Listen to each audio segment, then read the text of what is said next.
नमस्कार दोस्तों, stock market studies में फिर से एक बार आपको बहुत-बहुत स्वागत है। तो आज मैं फिर से आपके सामने कुछ इंपॉर्टेंट कंपनी का अपडेट शेयर करने वाला हूँ। तो वीडियो को पूरा लास्ट तक देखिएगा और अभी तक अपने चैनल को सब्सक्राइब नहीं किया तो जरूर कर लीजिएगा। कंटिन्यूअसली इन्फॉर्मेशन और अपडेट्स पाने के लिए चैनल के ऊपर बने रहिएगा। तो चलो देख लेते हैं कौन सा कंपनी है इस वीडियो के अंदर। फर्स्ट जो कंपनी है जिसके बारे में चर्चा करूँ उसका नाम है इंडियन एनर्जी एक्सचेंज लिमिटेड। तो इंडियन एनर्जी एक्सचेंज लिमिटेड के बारे में बात करूँ तो इस कंपनी के ऊपर एक चीज़ को ध्यान रखना होगा कि कंपनी अभी बहुत छोटा है, करीबन 13,000 करोड़ के आसपास है। हाँ, एक कंपनी एक एक्सचेंज के बेसिस में काम करते हैं, मतलब इलेक्ट्रिसिटी जो एक्सचेंज है, उसके ऊपर काम करते हैं और इस कंपनी की एक मोनोपोली बिजनेस है। अब इस मोनोपोली बिजनेस बहुत बार सुना गया है कि इस मोनोपोली बिजनेस खत्म होने वाला है, तो अभी तक उस तरीके से फाइनली कोई अपडेट नहीं आया। तो फिर भी इस कंपनी इस बार-बार इस तरीके से अपडेट आने के कारण बहुत ज़्यादा वोलेटिलिटी कंपनी के ऊपर देखने को मिले, बहुत ज़्यादा करेक्शन भी हुआ था, उसको रिकवरी भी किए। तो अभी फिलहाल की जो सिचुएशन है वो मैं आपको बताऊँगा, उससे पहले कंपनी के 2 पॉइंट्स मैं आपके साथ शेयर करूँगा। पहली बात, कंपनी का जो पी रेशियो है, एक टाइम पी रेशियो चला गया था 100 के ऊपर, तो 100 के ऊपर कंपनी का पी रेशियो चला गया था और अभी कितना पी रेशियो है? करीबन 40 के आसपास। तो कंपनी के जो कोविड के पी रेशियो था वो कितना था? करीबन 23 के आसपास। मतलब कंपनी धीरे-धीरे करके वही लेवल में आ रहा है जो कंपनी का प्रीवियस कोविड के लेवल में पी रेशियो था। तो कहने का मतलब है कि कंपनी का शेयर अभी सस्ते में देखने को मिला है और जिस तरीके से करेक्शन हुआ, जिस तरीके से यहाँ पे गिरावट का माहौल दिखा, तो यहाँ से रीबैक करने का वो कोशिश जरूर करेंगे। तो मेरे हिसाब से एक बेस्ट तरीके से यहाँ पे एंट्री पॉइंट्स आपको देखने को मिलेगा। तो बाकी इस कंपनी के ऊपर अगर देखेंगे क्वार्टर रिजल्ट, जो लोग सोच रहे हैं कि कंपनी बेकार हो गया, तो उसके लिए बता दूं, कंपनी के देखिए 85 करोड़ से 114 करोड़, उसके बाद 100 करोड़, उसके बाद 115 करोड़, मतलब एक अलग लेवल का सेल्स यहाँ पे देखने को मिले। सेल्स को लगातार ग्रोथ होने के बाद, एक्सपेंस को कंट्रोल करने के बाद कंपनी का नेट प्रॉफिट 60 करोड़ से 80 करोड़ बना, उसके बाद 70 करोड़ बना, उसके बाद 89 करोड़ बना। मतलब एक अलग लेवल का नेट प्रॉफिटेबिलिटी ग्रोथ होता देखने को मिला है। तो बेस्ट तरीके से एक नेट प्रॉफिट देखने को मिला है। और अभी इस कंपनी के ऊपर जो कंपनी का जो बैलेंस शीट है उसके बारे में चर्चा करूँ तो कंपनी की जो रिजर्व है वो लगातार बढ़ता हुआ देखने को मिले। उसके साथ साथ कंपनी के जो मतलब जो बोरिंग्स है वो भी देखेंगे तो कंपनी का जो रिजर्व लगातार बढ़ता हुआ देखने को मिले। उसके बाद फिक्स एसेट भी बढ़ा और कंपनी का देखा जाए तो आदर्श एसेट जो है, तो वो आदर्श एसेट किस तरीके से ग्रोथ हुआ उसको मैं सबसे पहले दिखा दूं। देखिए कंपनी का जो ट्रेड मिला वो सिर्फ 12 करोड़ के आसपास है, मगर कंपनी के हाथ में जो कैश है वो 128 करोड़। तो कितना कंपनी के पास कर्जा है? 12 करोड़। मतलब खुद की जो जेब में जो पैसा पड़े हुए है उस पैसे से वो इजीली खुद के कर्जे को मिटा सकते हैं। तो मेरे हिसाब से एक बेस्ट तरीके से यहाँ पे सिचुएशन बनता हुआ देखने को मिले। तो एज ए इन्वेस्टर, प्रोमोटर से लेकर एफ पब्लिक, हर किसी के पास आपको अच्छा खासा इन्वेस्टमेंट आपको देखने को मिल जाएगा। तो बेस्ट तरीके से यहाँ पे इन्वेस्टमेंट आपको देखने को मिला है, चाहे वो पब्लिक हो, चाहे वो डीएस हो, चाहे वो एफआईएस हो, हर किसी के पास अच्छा खासा यहाँ पे इन्वेस्टमेंट आपको देखने को मिल जाएगा। तो इसीलिए मैं इस कंपनी के ऊपर जब जब ट्रेड बना तब तो मैंने ट्रेड भी लिया। तो यहाँ पे क्या ट्रेड बना, यहाँ पे देखिए आईएक्स के ऊपर एक ट्रेड यहाँ पे बना है, एक रेंज के बेसिस में एंटी बना और इस रेंज के बेसिस में जब भी इस नीचे लेवल को टच किया तब एंटी बना और धीरे धीरे करके वो ऊपर जाकर यहाँ तक टारगेट अचीव किया। तो एंटी बनने के बाद यहाँ पे एंटी से टारगेट लेवल तक जो सिचुएशन बना वो इसको कहा जाता है एक रेंज ट्रेडिंग, मतलब एक कंटिन्यूसली बाइंग रेंज का ट्रेडिंग।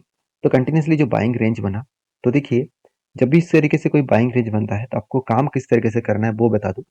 मैंने किस तरीके से ट्रेड लिया था।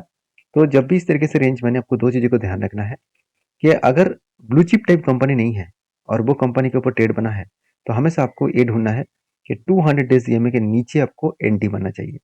200 डेज ईएमए के नीचे अगर कोई भी बाइंग कैंडल स्टार्ट हुआ और ऊपर साइड में अगर क्लोजिंग हुआ तो सोचिएगा आपको तब एंट्री लेना है जब इस नीचे लेवल तक आएगा, इस लेवल को टच करेगा, उसके बाद आपको एंट्री बनेगा और टारगेट बनेगा इस हायर लेवल तक जो इसका टॉप लेवल है। तो फाइनली यहाँ पे टारगेट मुझे अचीव हुआ। तो बेस्ट तरीके से एंट्री बना था और इस एंट्री से मुझे 21% के आसपास रिटर्न मिला, वो भी 180 दिनों में। तो कहने का मतलब है अगर आप सही स्ट्रेटेजीज को, सही रूल्स को फॉलो करके काम करेंगे तो आपको बेस्ट तरीके से एंट्री और टारगेट मिलेगा। ये सारी चीज, सारे टेक्निकल चार्ट पैटर्न को आपको सीखना है तो मेरे साथ जुड़े रहिए, चैनल को सब्सक्राइब भी करके रखिए। तो अभी देखिए कंपनी के जो नेक्स्ट जो सिचुएशन बनते चले जा रहे हैं वो एक बिग जैसे कप बना और उसके बाद मैं इंतजार करूँ और एक हैंडल पैटर्न क्रिएट करने का। तो कप विद हैंडल पैटर्न अगर कंप्लीट करे उसके बाद ब्रेकआउट करे तो मैं फिर से एक बार एंट्री लेने के लिए तैयार रहूंगा, क्योंकि आईएक्स कोई खराब कंपनी नहीं है। बाकी आपके क्या ओपिनियन है ज़रूर मुझे कमेंट्स करना। देखिए मेरे तरफ से सारी चीज़ों को आपको सीखने को मौका मिलेगा, तो चैनल के ऊपर बने रहिए। वीडियो अच्छा लग रहा है तो प्लीज़ लाइक भी करिए। और हाँ, मैं कोई सेबी रजिस्टर्ड पर्सन नहीं हूँ कि मैं आपको बाय सेल का रिकमेंडेशन करूँ।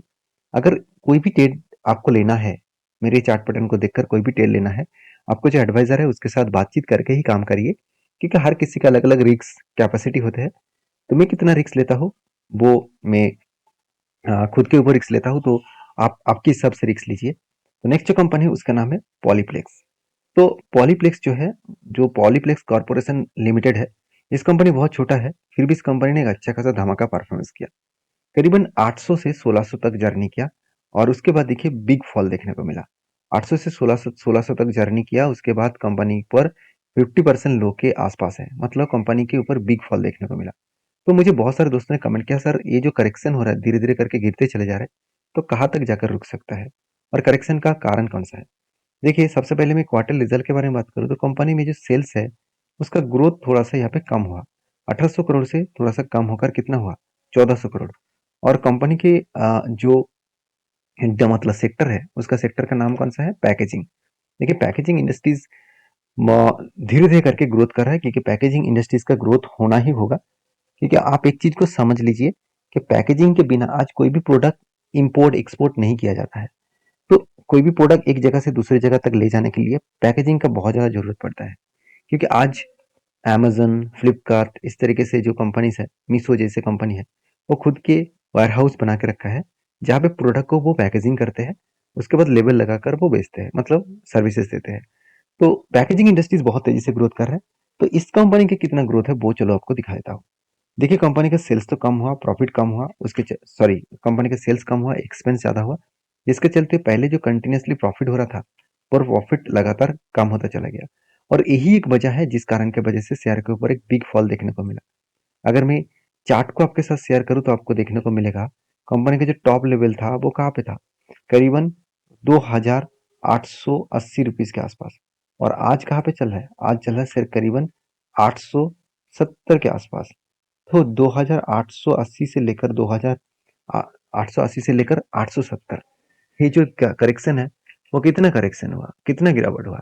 अगर मैं टॉप लेवल से अभी करंट लेवल तक देखूं तो ऑलमोस्ट 70% के आसपास फॉल हो गया। अभी जो लोग मुझे क्वेश्चन कर रहा था कि सर क्या इस लेवल से फिर से वो ऊपर जा सकते हैं, उसके लिए मैं बता दूं कि देखिए अभी वही लेवल में कंपनी आ चुके हैं जो कंपनी की एक स्ट्रांगली रेजिस्टेंस था। मतलब वही रेजिस्टेंस को ब्रेक करने के बाद एक बार कोशिश किया, उसके बाद देखिए दूसरी बार फिर से यहाँ पे कोशिश किया, उसके बाद देखिए थर्ड टाइम यहाँ पे भी कोशिश किया, मतलब एक बार, दो बार, तीन बार कोशिश किया। और फाइनली यहाँ पे जब भी ब्रेकआउट हुआ उसके बाद यहाँ पे कुछ वॉल्यूम किया, उसके बाद हाई वॉल्यूम के साथ वो ऊपर गए। तो देखिए ऊपर जाने के बाद धीरे धीरे करके करेक्शन भी हो रहा था, तो अभी देखिए वही लेवल कंपनी के लिए सपोर्ट बन चुके हैं। मतलब इस लेवल कंपनी के लिए एक स्ट्रॉन्गली एक सपोर्ट रेंज है। अगर इसकी रिटेस्ट करके ऊपर गए तो यहाँ से रिबैक करने का कोशिश रहेगा। अगर इसको नीचे ब्रेक डाउन करे तो बड़ा सा फिर से फॉल देखने को मिलेगा, क्योंकि नेक्स्ट जो सपोर्ट लेवल है बहुत नीचे है, करीबन 675 के आसपास। तो अभी देखिए दो तरीके से सिनेरियो पे बन सकता है जो मैं आपके साथ शेयर किया हूँ। तो अगर मेरे ओपिनियन पूछेंगे कि अगर इस कंपनी के ऊपर अभी कोई ट्रेड में लेने वाला हूँ, बिल्कुल नहीं, क्योंकि मेरे तरफ से यहाँ पे कोई भी ट्रेड नहीं बनेगा। क्योंकि ये कोई भी ट्रेड में नहीं लेने वाला हूँ, क्योंकि मुझे नहीं लग रहा कि वो आसानी से ऊपर जाएगा, क्योंकि कंपनी का फंडामेंटल फाइनेंशियल उतना स्ट्रांग नहीं है।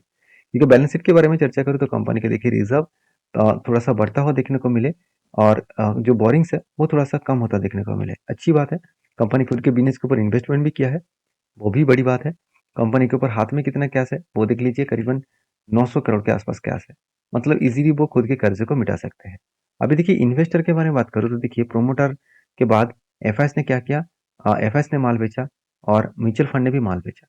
और कंपनी ने क्या किया, खुद के प्लेजिंग को बिजनेस के ऊपर 100% प्लेजिंग ले लिया। मतलब जो होल्डिंग्स 26% होल्डिंग था प्रोमोटर के पास, उनमें से 100% खुद का प्लेजिंग हो गया। मतलब पूरे के पूरे शेयर को गिरवी रखकर उन्होंने पैसा उठाया। तो ये बहुत हाई रिक्सी जगह में है। तो मैं इसीलिए कहूंगा रिक्सी कंपनी से दूर रहिए, क्योंकि आपको अगर सेफ जोन में काम करना है तो आप सेफ जोन में काम करिए। तो नेक्स्ट जो कंपनी है उसके बारे में चर्चा करूँ, उसका नाम है जियो फाइनेंशियल सर्विसेज लिमिटेड। देखिए जियो फाइनेंशियल सर्विसेज लिमिटेड के बारे में टेक्निकली चार्ट पैटर्न्स के बारे में बात करूंगा। तो देखिए मुझे 2 तरीके से ट्रेड मिला। पहले ट्रेड मिला यहाँ पे एक रेंज के बेसिस में, यहाँ पे एंट्री हुआ और यहाँ तक मेरा टारगेट बना और इस लेवल तक मेरे एंट्री टारगेट बना है। और सेकंड जो टारगेट बना, सेकंड जो एंट्री बना, यहाँ पे कापू इतना प्रेफरेंस बना था और ब्रेकआउट हुआ।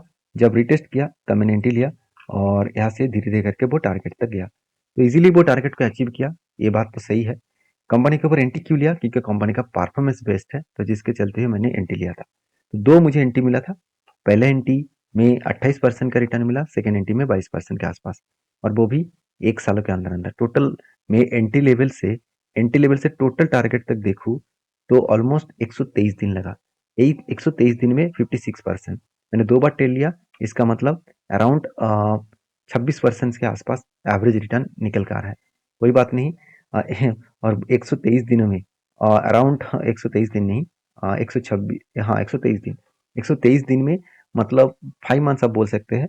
नहीं 5 मंथ नहीं, 7, हाँ 7 मंथ आप बोल सकते हैं। 7 मंथ में कंपनी 26% के आसपास एवरेज रिटर्न निकल के आया है। तो मेरे हिसाब से बेस्ट एंट्री और बेस्ट टारगेट मिला। फिलहाल के लिए मैं इंतजार कर रहा हूँ। अगर कुछ टाइम यहाँ पे बिताए, उसके बाद अगर ब्रेकआउट करे तो फिर से मैं कुछ क्वांटिटी ऐड करूंगा। बाकी आपके क्या ओपिनियन है जरूर मुझे कमेंट्स करके बताना। वीडियो अच्छा लगे तो प्लीज लाइक करना। मिलते हैं नेक्स्ट वीडियो में, तब तक के लिए धन्यवाद।